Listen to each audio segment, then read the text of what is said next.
బాగున్నావా తల్లి? ఎన్నాళ్ళేదమ్మా నేను చూడ.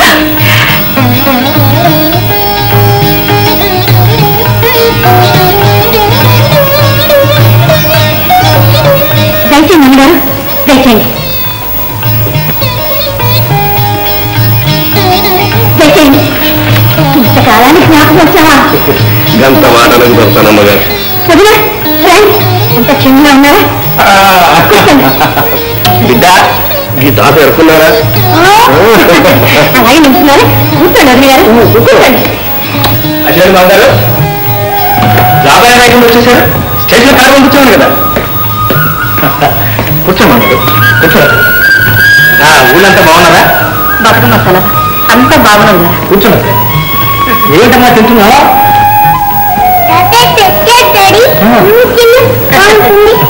ఇదంతా తింటే జబ్బు చేస్తుందమ్మా. ఏం జబ్బు చేయదు. పాప వయసులో మీ రోజు దగ్గర తినేదాన్ని. తీసుకోండి. మరేం భయం లేదు, తినండి.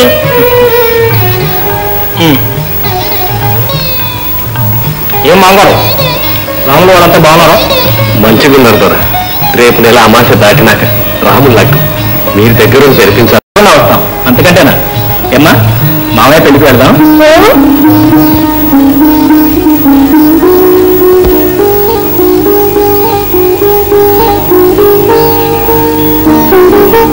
ఎన్నాళ్ళైంది తల్లి నీకు నా చేతంతో పూలు ముడిచి. నీ అయ్యడిచ్చిన మల్లెపూలన్నీ నాకే కావాలని మారం చేసేదానివి. నీకు జ్ఞాపకం ఉందా తల్లి?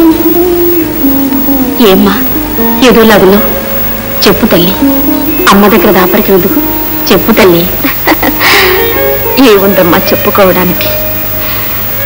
నీ ఒళ్ళోని చల్లదనం ఆ వెన్నెల్లో కూడా లేదమ్మా. నీ గుండెలకు దగ్గరగా కూర్చొని ఎన్నో యుగాలైనట్టుంది. ఆ ఊరు, ఆ ఏరు, ఆ కొండ, ఆ కోన, అక్కడే ఆడుతూ పాడుతూ ఆ చెట్లతో పిట్టలతో మనసు విప్పి ఏదో చెప్పుకోవాలని ఆ అదృష్టం ఈ జన్మకు లేదనుకుంటా.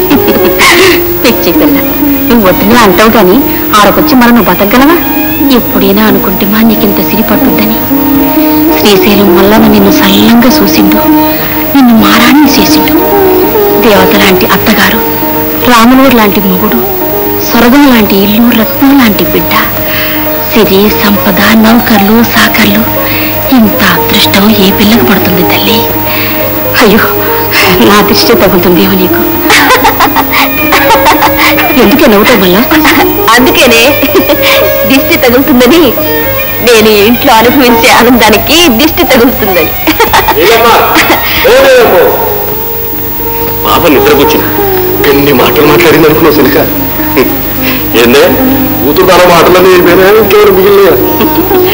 తల్లి నువ్వు ఊళ్ళో లేవన్నమాటే గాని పొద్దుస్తమా నీ కబుర్లు చెప్పుకుంటూ మురిసిపోతాడు. ఎవరు వచ్చినా ఏం జరిగినా నీ ఊసు తప్ప వేరు ఏమీ లేదు. అయ్యా ఈ రాత్రి బండికే పోవాలా? అవుతల్లి, ఊళ్ళో చాలా పనులు ఉంది. పెళ్లికి ఏర్పాట్లు కింద చేసుకోవాలి. మాంగారు మీరు త్వరగా ఫోన్ చేయాలి, రైలు టైం అవుతుంది. ఎలా వెళ్ళి వడ్డించు. రండి.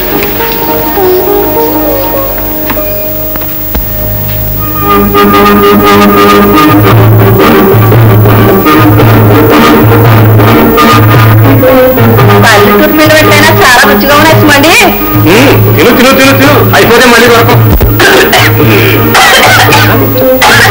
నీళ్ళు నీళ్ళు నీళ్ళు. నిదానం నిదానం నిదానంగా తిను, నిదానం వస్తు.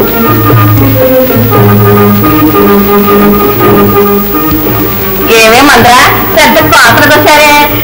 గదిలో ఇంకా వికవికల పక్కపక్కన వినిపిస్తూనే ఉన్నాయి. అవి ఆగడానికి ఔషధం దొరికిందే. ఇది ఓ చిటికెడు పాలల్లో గాని మినుపసులలో గాని కనిపిస్తే రుచేవి తెలియదు. అలాంటి ప్రమాదం ఏమీ లేదే. అప్పుడు పుట్టిన బిడ్డకి ఇచ్చినా సరే ఏమీ కాదు. కాస్త కడుపు నొప్పి వస్తుంది అంతే.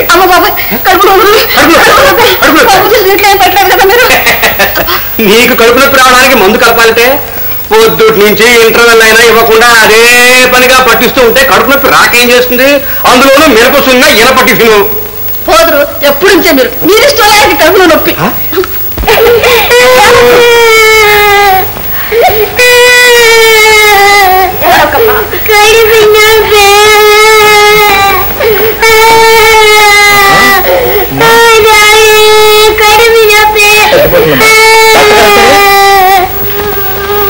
అమ్మా నీలా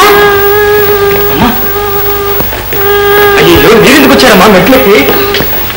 నాకేం పర్వాలేదు, నాకేం పర్వాలేదు. కూర్చోండి కూర్చోండి. ఏమైంది నాయన? అంతగా ఏడుస్తుంది?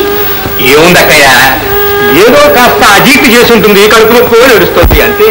ఏడవదు మరి, వాళ్ళ తాతగారు తెచ్చిన అసం తిని ఉంటుంది. ఒక చిన్న ముక్క తిన్నానో లేదో రాత్రంతా నాకే కడుపులో పొట్లు వదిలిగారు. అయ్యో పాపం పెట్టలేదు పిల్లి, దానికి అందకుండా జాగ్రత్తగానే దాచాను. మీరేం వరి కానక్కర్లేదమ్మా, తినదేదో పర్లేదు అనుకుంటాను. మందు పంపిస్తాను, అదే తగ్గిపోతుంది. నొప్పి తగ్గడానికి మాత్రం కూడా పంపిస్తాను. మీ మనవాళ్ళకి ఏం భయం లేదండి.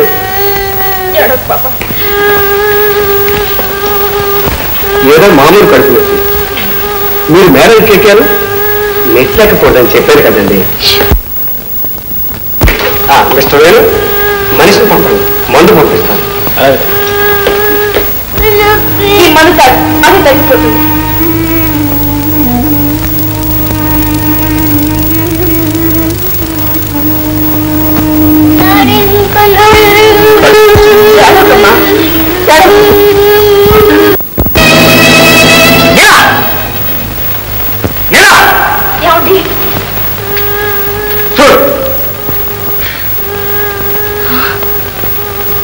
ఇవి ఇక్కడికి ఎలా వచ్చాయి? నన్ను అడుగుతున్నావా ఆ మాట? మీ అమ్మ ప్రేమగా చేసి పంపించింది, మీ నాన్న ప్రేమగా తెచ్చాడు, నువ్వు ప్రేమగా పెట్టావు పిల్లకి. కొట్టండి, ఒక చిన్న ముక్క కూడా పెట్టలేదు. ఇవి ఇక్కడికి ఎలా వచ్చాయో నాకు ఆశ్చర్యంగా ఉందండి. పాప ఎవరో విరోధులు తెచ్చిపెట్టుంటా, లేకపోతే వాడంతా ఎగురొచ్చి ఇక్కడ పడి ఉంటాయి. నేను నువ్వే చెప్పావుగా అవన్నీ నా డబ్బులు ఇయ్యని. నేను పెట్టలేదు అంటే నన్ను ఎందుకు ఇలా సాధిస్తారు? చాలా బుకాయం. నువ్వు పెట్టకపోతే నేను పెట్టానా? అయితే నేను అబద్ధం ఆడుతున్నానంటారా? అది వేరే చెప్పాలా? ఏమండి, మీరేమైనా అనండి, ఎన్ని అనండి, పడతాను. కానీ నేను అబద్ధం ఆడాలని మాత్రం అనకండి. కన్న బిడ్డను పెంచుకోవడం తెలియదు కానీ పౌరుషం ఉంటుంది, పౌరుషం.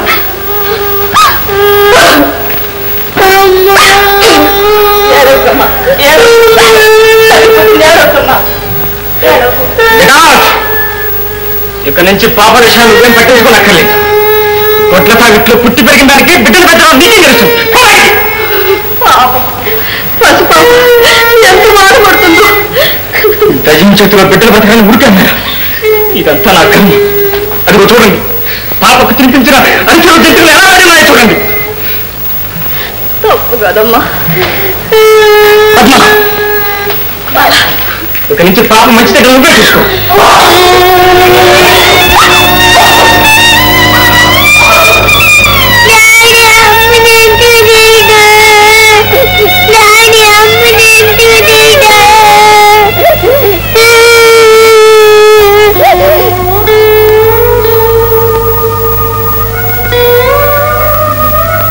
అమ్మగారు,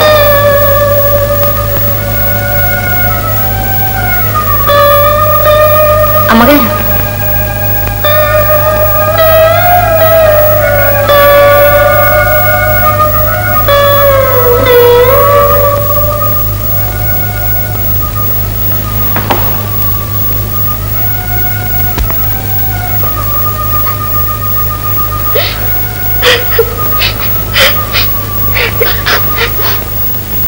నిన్ను చూస్తుంటే కడుపు చెరువైపోతోంది తల్లి.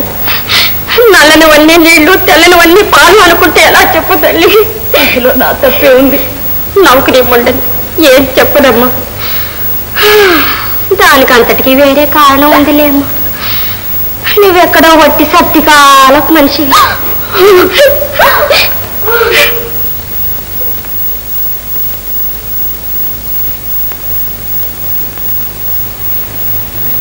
ఒక్క మాట అడుగుతాను చెప్పమ్మా.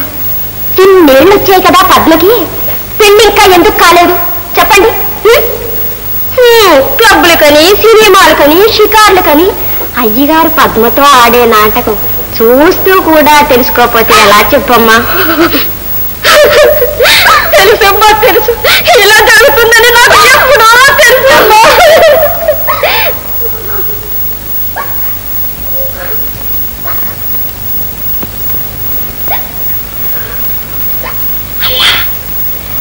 అయ్యగారికి పద్మకి సంబంధం ఈనాటిది కాదమ్మా. పద్మనాయన పెళ్ళాడతానంటే నేను కాదంటాను. చెయ్యని నేరానికి నన్ను చిత్రహింస చేయడం ఎందుకు? అయ్యో పిచ్చి తల్లి, దేశానికి గాంధీ మహారాజు స్వతంత్రం తెచ్చాక పెళ్ళాం బ్రతికుండగా రెండో పెళ్లి చేసుకుంటే మొగుని జైల్లో పెడతారు. జైల్లో పెడతారా? ఎందుకు? అది అంతేలేమ్మా, ఏదో చట్టం ఉందట.